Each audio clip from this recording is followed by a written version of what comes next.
విఘ్నేశ్వర విఘ్నమస్తు. Good morning friends. Good morning అందరికీ. ఓం నమ శివాయ. హర హర మహాదేవ శంభో శంకర. చలి బాగా ఎక్కువగా ఉంది. 2021 సంవత్సరం పార్ట్ 6 వీడియో ఇది. ఇది బాగా చెప్తాను, ఇంట్రెస్టింగ్ ఉంటుంది చూడండి. కొంచెం పని తగ్గిందని చెప్పాను కదా 2000 సంవత్సరంలో. 2021లో 2001 సంవత్సరంలో కొత్తగా సైడ్ బిజినెస్ స్టార్ట్ చేయాలని ఆలోచన చేసుకొని అక్కడ అప్పు క్లియర్ చేశాను కాబట్టి స్వల్పంగా ఉంది అక్కడ అప్పు 10,000 11,000. మళ్ళీ ఒక 15,000 రూపాయలు అక్కడ అప్పు తీసుకొని సైడ్ బిజినెస్ చేద్దామని మా మోటార్ల మెకానిక్ అదే మేము కలిసి పనిచేసిన అతను వాళ్ళ అన్నం తీసుకొని మేము బోరు మోటార్ బుష్లు ఊర్లో ఎవరు లేని వ్యాపారం పెట్టాలి, ఊర్లో అందరూ ఉన్న వ్యాపారం పెడితే మనం తట్టుకోలేము, ఎందుకంటే మనం చిన్న చిన్న పెట్టుబడి కదా అని చెప్పి ఒక 15,000 అప్పు తీసుకొని బోరు మోటార్ బుష్లు పెట్టాను. వాళ్ళదే బండి తీసుకొని మేము ఉదయాన్నే వెళ్దాం అనుకుంటే వాళ్ళ పని అయిపోయిన తర్వాత సాయంత్రం వెళ్దాం అన్నారు. అంటే వాళ్ళే అవి ఆ బుష్లు చేస్తారు, మాతో పాటు కొంతమందికి అవసరం అవుతాయి. ఇక్కడ ఎవరు అమ్మట్లేదు, మనకి అవసరమైనప్పుడల్లా మార్కాపురం పోవాల్సి వస్తుంది. అదే నీ దగ్గర ఉంటే నీ దగ్గర కొనుక్కుంటారు, ఆ ఛార్జీలు డబ్బులు నీకు వస్తాయని నువ్వు నీ పని నువ్వు చేసుకుంటా సైడ్ బిజినెస్కి చేసుకుంటే నీకు ఉపయోగమని వాళ్ళని నేను అడగడం వల్ల వాళ్ళు చెప్పారనమాట. ఇంకా వాళ్ళని తీసుకోవాలి, నాకు తెలియదు కదా వాడు సంగతి అని చెప్పి ఇంక వాళ్ళ బండి వేసుకొని సాయంత్రం మేము 5 గంటలకు బయలుదేరాం. మా అదృష్టం ఎలా ఉందంటే కరెక్ట్గా మనం చెప్పాను కదా, ఆ పెదారకట్ల దాటిన తర్వాత యాక్సిడెంట్ అయింది. ఈసారి చిన్నారకట్ల జంక్షన్ గడిపోయి టైర్ పంచర్ పడింది. కరెక్ట్గా సాయంత్రం 6:30 ఆ టైంలో టైర్ పంచర్ పడితే ఇంకా అక్కడ పంచర్ షాప్ ఉంటే అక్కడ పొదులుపోయి ట్యూబ్ తీసుకొచ్చి పంచర్ వేయించుకొని వెనక్కి వస్తే సరిపోయేది. మేము ముందుకు వెళ్ళిపోయాం, మార్కాపురం పోయి అక్కడ తెచ్చుకుందాం వెంటనే వద్దామని. మా ఊరికి మార్కాపురం 60 కిలోమీటర్ షార్ట్ కట్ వెళ్ళిపోతుంది, నేరుగా జంక్షన్ కానీ వెళ్ళిపోతుంది. ఇంకా డైరెక్ట్గా మార్కాపురం వెళ్ళిపోయాం. మార్కాపురం పోయేరికి అక్కడ పోయేరికి 8:30 9 అయింది అనుకుంటా. టైం 9 అయింది, వాళ్ళు షాపులు మూసేశారు. ఇప్పుడు అట్లా ఇంత దూరం వచ్చి వెనక్కిపోతే ఎందుకని చెప్పి అక్కడ పోయి ఒక లాడ్జీలో మడత మంచాలు తీసుకున్నాం. మడత మంచాలు తీసుకుంటే తెల్లారు లేచి చూశారు కదా, చెప్పులు పోయినాయి. చూడండి ఎలా ఉంటుందో. అప్పుడు అనుకున్నా ఇది కరెక్ట్ అయిన వ్యాపారం కాదని.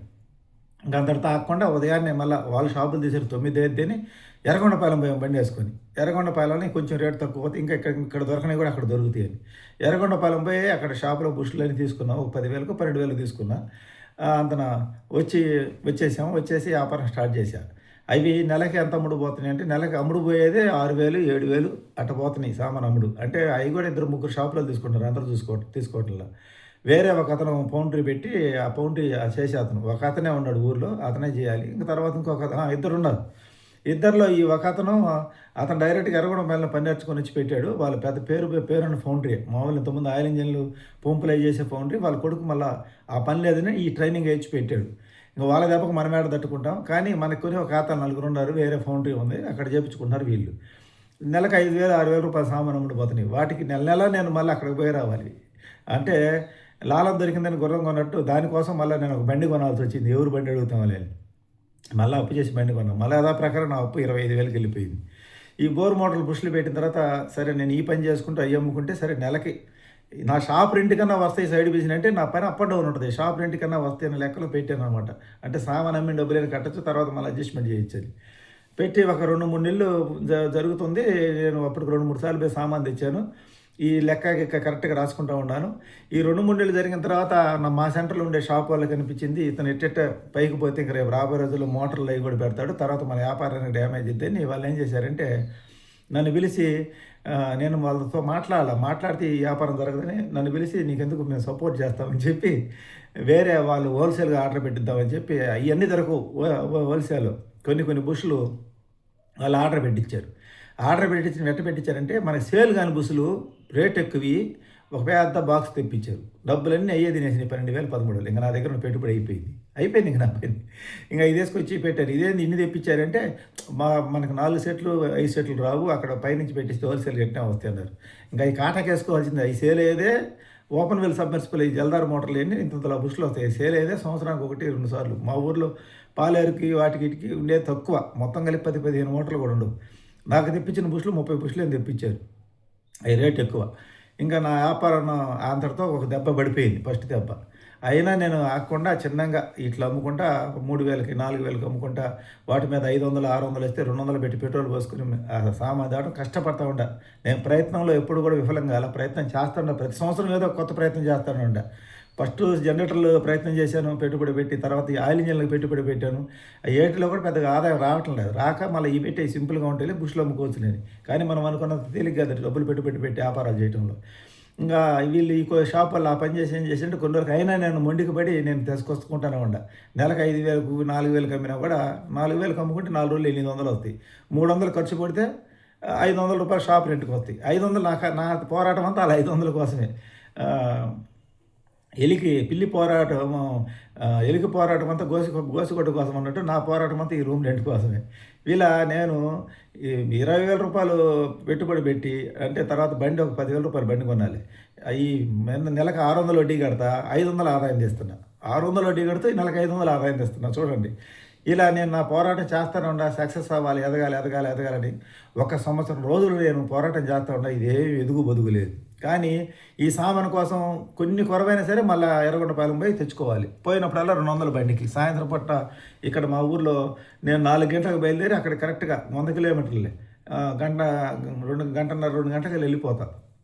అక్కడ పోయేరికి 6:30కి వెళ్ళిపోతా. నైట్ సామాన్ తీసుకొని మళ్ళీ నైట్ 10 గంటలకల్లా ఇక్కడికి ఇంటికి వచ్చేస్తా. ఇలా పొగులు పనిపోకుండా చూసుకొని అట్లా నెల కష్టపడి చేశాను. 1 సంవత్సరం రోజులు చేసేసరికి ఇంకా వేరే వాళ్ళ చేత పెట్టించారు ఈ సామాను కూడా. అంటే వాళ్ళే అమ్ముడు పోయేది నెలకు 5,000, 6,000, 7,000 అంతకన్నా ఎక్కువ పోవు. అయ్యేదో నేను పెద్ద ఆదాయం తింటున్నానని చెప్పి వేరే వాళ్ళ చేత పెట్టించారు. ఇంకా పెట్టిస్తే ఇంక నేనేం చేస్తాను. ఇంక నేను ఈ షాప్ వాళ్ళతో అని చెప్పానంటే మీరు వేరే వాళ్ళ చేత ఈ షాప్ పెట్టారు కాబట్టి ఇంక నాకు జరగదు. అతను ఏం చేశాడంటే నేను 500 అమ్మేది అతను 400కే ఇచ్చేస్తున్నాడు. ఎందుకంటే నేను తీసేయాలి ముందు. అంటే పడ్డ రేటుకి ఇచ్చేస్తున్నాడు అన్నమాట సామాను. కొన్ని రోజులు అట్లా చేస్తే ఏమైందంటే మళ్ళీ బలహీనులు తీసేస్తాం. మనం ఆదాయం లేకుండా అమ్మలేము కదా. ఇప్పుడు నేను నా ఫౌండరీ కాడ పని నేను 700 చేసే పని వాళ్ళు 500 చేస్తున్నారు. మనం ఇప్పుడు తీసేసాం. తీసిన తర్వాత కొన్ని రోజుల తర్వాత నిదానికి పెంచుకుంటారు. ఎందుకంటే వాళ్ళు 4 రకాల పనులు చేసేవాళ్ళు. వాళ్ళ దగ్గర మోటార్లు అన్ని వ్యాపారాలు ఉండేవాళ్ళు కాబట్టి వాళ్ళు ఈ ఒక్క వస్తువుని తగ్గించారు. నా పాటు ఎదగకుండా చేయాలని. వాళ్ళు ఏంటంటే చిన్నప్పుడే ఎదిగేవాడిని చిన్నప్పుడే దొక్కేస్తారు. ఎవరు లేరని తీసుకొచ్చి నేను పెట్టిన తర్వాత వాళ్ళకి ఆలోచన కలిగింది. ఇతను ఎంత ఆదాయం తింటే రేపు రాబోయే రోజులకి ఇంకా ఎక్కువ డెవలప్ అయ్యి ఇంకా మోటార్లు అవి కూడా పెడతాడు. ఆ తర్వాత మన వ్యాపారాలు దెబ్బని వాళ్ళందరూ మాట్లాడుకొని వాళ్ళ మోటార్లు కొట్టి అతని చేతని వేరే సెంటర్లో వాళ్ళ చేత పెట్టించారు. ఇంకా నేనేం చేశాను, అయ్యా ఇంకెట్టా మీరు తెప్పించిన సామానే కదా ఇవి, కొన్ని వీళ్ళు తెప్పించిండి కదా, అతనితో మాట్లాడి సామాను తీసేయమండి 40% తీసేసి ఇవ్వమని చెప్పి. నా దగ్గర 20,000 సరుకు అమ్మితే లాస్ట్కి ఎంత వచ్చినాయి 40% తీసేస్తే 12,000 వచ్చింది ఫైనల్గా. ఇంకా 12,000 తెచ్చిపోయి బాకీ కట్టేసి ఇంకా దానికి వచ్చిన వడ్డీ నాకు అదనం అనమాట. ఆ 12,000 బాకీ కట్టేసి నేను సంవత్సరం రోజులు కష్టపడి ఆ వడ్డీ కూడా సంపాదించలే. నా కష్టం వ్యర్థం అయిపోయింది. ఇలా ఉంటుంది. మనం చాలామంది అంటారు ఏదో ఒకటి చేయొచ్చు కదా, ఏదో ఒకటి చేయండి. అన్నింటిలో ప్రయత్నాలు చేస్తూనే ఉంటాను. నేను ఏ సంవత్సరం ఖాళీగా లేను. ఇలా నేను ఆ 20,000 పెట్టుబడి పెట్టి బండి కొని ఆ సామాను కొంటే లాస్ట్కి ఫైనల్గా ఏమైంది, ఏది మిగల. ఆ కష్టమంతా వ్యర్థమైంది. ఆ 2001 సంవత్సరం నాకు వచ్చిన ఆదాయము మొత్తం కలిపి ఈ సామాను ఏదైతే 40,000 ఇస్తే అక్కడ వచ్చిన వడ్డీ కూడా ఇంచుమించుగా దాంట్లో వడ్డీ నెలకి 800 లెక్కన సంవత్సరానికి 9,600 వడ్డీ వచ్చింది. అంటే నా వడ్డీ సగం తినేసింది. ఇంకా మిగిలింది 30,000. ఇంకా చిన్నగా ఆ సంవత్సరం అలా గడిచిపోయింది. 2001 సంవత్సరం. ఇంకా 2002లో ఏం జరిగిందంటే ఆ 2002లో కొత్త వ్యాపారం ఏం చేశాను ఏంది అనేది మీకు తర్వాత వీడియో చెబుతా. ఇంకా అప్పుడు మా అమ్మగారు సపోర్టు, పొలంలో పండిన ఒడ్లు ఇవన్నీ ఉండే.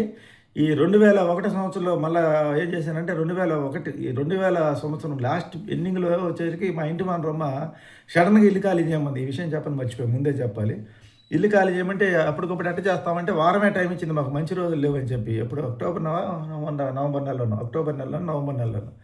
ఇక మాకు అర్థం కాక ఒక పాత మిద్దెలో చేరాం. అది మా సొంత ఇంటి వెనక, మా అమ్మిన ఇంటి వెనక వెళ్ళే పాత మిద్దె అనమాట. ఆ మిద్దెలో చేరాల్సి వచ్చింది. అది ₹400, 350. అంతకుముందు ₹400 రెంట్ ఇచ్చి ఇంటిని 700 తీసుకుందాం మా దగ్గర. ఆ 700 తీసుకొని వాటర్ బిల్లుతో కలిపి అని చెప్పి చేరిన తర్వాత వాటర్ బిల్లు మీరు కట్టుకోవాల్సింది రావడం జరిగింది. ఏం చేస్తాం, అన్నింటిలో రాజీపడి బతకటమే. అలా ఆ ఇంట్లో వర్షం పడితే పాములు వస్తాయి. పిల్లలు భయపడిపోయేవాళ్ళు. 2 పాములు చంపాల్సి వచ్చింది ఆ ఇంట్లో.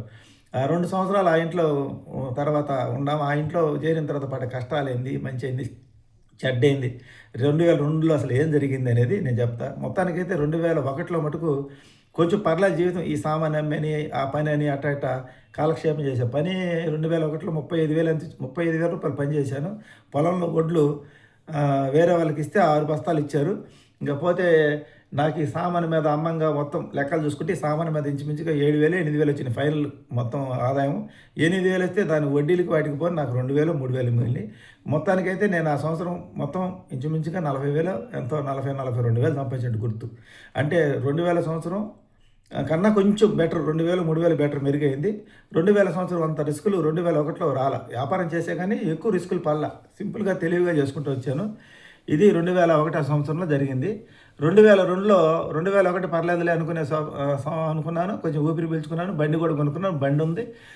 ఆ బండి వేసుకుని బయట ఇంజన్ల పనులు కూడా పోవటం మొదలుపెట్టాం. మళ్ళీ ఏదైనా ఒకటారా అంటే కొట్టుకాడ కూర్చుంటే కుదరదని.